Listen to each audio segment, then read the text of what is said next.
স্বামীর চেহারার দিকে তাকিয়ে একটি আয়াত পড়ুন, আপনার স্বামী আপনাকে পাগলের মতো ভালোবাসবে। বর্তমান আমাদের প্রত্যেকটি জায়গায় বিগেস্ট প্রবলেম হচ্ছে, হুজুর সংসারে শান্তি নাই, স্বামী স্ত্রীকে দেখতে পারে না, স্ত্রী স্বামীকে দেখতে পারে না। ম্যাক্সিমাম জায়গায় দেখা যাচ্ছে অনেক মহিলারা, মা বোন আমাদেরকে ফোন দিয়ে বলে, হুজুর আমার স্বামী পরকীয়ায় লিপ্ত হয়ে গেছে, আমার স্বামী এখন আর আমাকে সহ্য করতে পারে না, আমার স্বামী আমার সাথে খারাপ ব্যবহার করে, বাজে ব্যবহার করে। যদি আপনি কোরআনের একটি আয়াতের আমল করতে পারেন, অবশ্যই আপনার স্বামী আপনাকে পাগলের মতো ভালোবাসবে। অথবা কোনো স্ত্রী যদি এমন হয়ে যায়, সে স্বামীকে ভালো করে স্বামীর সাথে ব্যবহার করে না, স্বামীর সাথে উল্টাপাল্টা কথা বলে, স্বামীর সাথে তর্ক করে, ঝগড়া করে, কথায় কথায় স্বামীকে মানসিকভাবে চাপ দেয় এবং এমন কথা বলে স্বামীর কলিজায় আঘাত লাগে, যদি এরকম হয়, তাহলে স্বামী যদি এই আয়াতটি কোনো স্ত্রীর চেহারার দিকে তাকিয়ে পড়তে পারে, আল্লাহ পাক রব্বুল আলামিন ওই স্ত্রীকে স্বামীর বাধ্য করে দিবেন, ওই স্ত্রী স্বামীকে পাগলের মতো ভালোবাসবে। পবিত্র কোরআনুল কারীমের ভিতরে আল্লাহ তাআলা সব কিছু দিয়েছেন।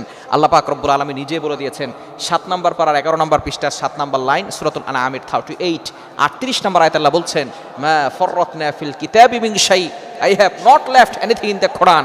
আমি কোরআনে কোনো কিছু বাকি রাখি নাই, বলেন সুবহানাল্লাহ। আল্লাহ তাআলা এই কোরআনে সব কিছু দিয়েছেন, এভরিথিং, যা কিছু লাগবে সব কিছু আল্লাহ তাআলা এই কোরআনের ভিতরে দিয়ে দিয়েছেন। অনেক স্ত্রী আছে যে স্বামীকে বাধ্য করতে চাচ্ছেন, এই কোরআনের আয়াতটি পড়বেন। প্রথমে আপনি 3 বার দুরূদ শরীফ পড়বেন, দুরূদ শরীফ 3 বার পড়বেন। দুরূদের ভিতরে সর্বশ্রেষ্ঠ দুরূদ হচ্ছে দুরূদ ইব্রাহিম, যেটা নামাজের ভিতরে পড়ি, এই দুরূদটি পড়বেন। পড়ার পরে এরপরে আপনি পবিত্র কোরআনুল কারীমের একটি আয়াতটি হচ্ছে 16 নম্বর পারা 13 নম্বর পৃষ্ঠার 3 নম্বর লাইনে রয়েছে, সূরা তাহার 39 নম্বর আয়াতের শেষের অংশ, ওয়াল কাইতু আলাইকা মাহাব্বাতাম মিন্নি, এতটুকু পড়লেই হবে। এতটুকু আপনি 11 বার পড়বেন। যখন পড়বেন তখন আপনার স্বামীর চেহারার দিকে তাকাবেন, অথবা কোনো স্বামী যদি তার স্ত্রীকে বাধ্য করতে চায়, স্ত্রীকে তার প্রতি আকৃষ্ট করতে চায়, তাহলে তার চেহারার দিকে তাকিয়ে 11 বার পড়বে। পড়ার পরে আবারও 3 বার দুরূদ শরীফ পড়বে।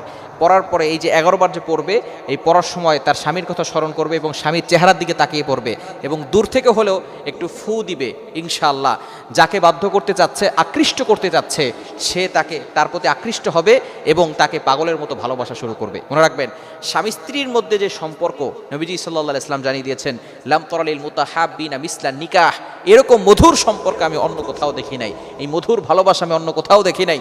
সুতরাং এই ভালোবাসায় ফাটল সৃষ্টি করার জন্য অনেক সময় শয়তান ধোঁকা দিয়ে থাকে, অনেক সময় থার্ড পারসন চলে আসে। এই তৃতীয় ব্যক্তির কথা কখনো কান দিবেন না। তৃতীয় ব্যক্তি যখনই আসবে স্বামী স্ত্রীর ভিতরে ঝগড়া লাগানোর জন্য, স্বামী স্ত্রীকে বিভেদ সৃষ্টি করার জন্য, এই তৃতীয় ব্যক্তির কথা শুনবেন না। থার্ড পারসনের কোনো কথা সংসারের ভিতরে ঢুকাবেন না।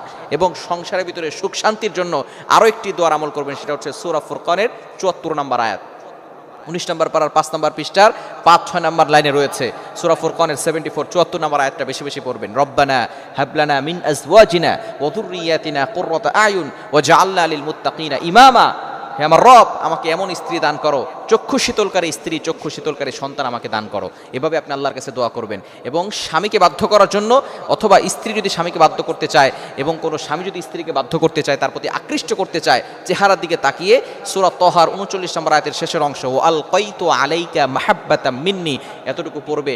11 বার পড়বে, আগে ও পরে 3 বার দুরূদ শরীফ পড়বে। আল্লাহ পাক রব্বুল আলামিন এভাবে টানা 21 দিন আমল করলে অবশ্যই এই আয়াতের বরকতে ওই স্ত্রীকে তার প্রতি বাধ্য করে দিবেন, অথবা স্বামীকে স্ত্রীর প্রতি বাধ্য করে দিবেন। আল্লাহ তাআলা আমাদের প্রত্যেকটা সংসারে সুখ শান্তি দিয়ে ভরপুর